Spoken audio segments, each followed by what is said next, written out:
శ్రీశైలం వెడితే తప్పకుండా సాక్షి గణపతి దగ్గర ఆగాలి, లోపలికెళ్ళి పైకి చెప్పుకోవాలి, ఆత్రేయస గోత్రం కోటేశ్వర శర్మ అని చెప్పాలి. ఆయన టకటకగా రాసేసుకుంటాడు, స్వామి కృతజ్ఞుడను అని బయటికి రావాలి. ఒకవేళ రేపు పొద్దున్న ఉత్తరోత్తర ఏమైనా పొరపాటు పడిపోయినా చీనోరుమై నువ్వు ఎప్పుడు వెళ్ళావు అంటే ఈయనకి అభాన్లో చెప్తాడు, లేదు వాడు వచ్చాడు అని చెప్తారు.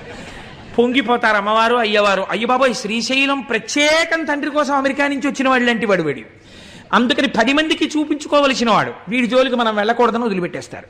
శ్రీశైల క్షేత్రం అంటే అంత గొప్ప క్షేత్రం. అటువంటి క్షేత్రము అదైతే మీకు ఇప్పుడు శ్రీశైలం వెడితే ఏమిటి ఉండాలి బాగా ఆలోచించండి.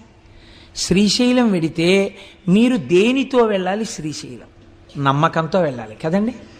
నా కోసం మా తల్లిదండ్రులు వచ్చి విడిది చేసిన నెలవిది అని వెళ్ళాలి. మా అమ్మగారు నాన్నగారు ఉన్నారు లోపల, నేను కాళ్ళు కడుక్కోకపోయినా చేతులు కడుక్కోకపోయినా నేను ఇలా గుళ్ళోకి వెళ్ళేటప్పటికీ మా శివయ్య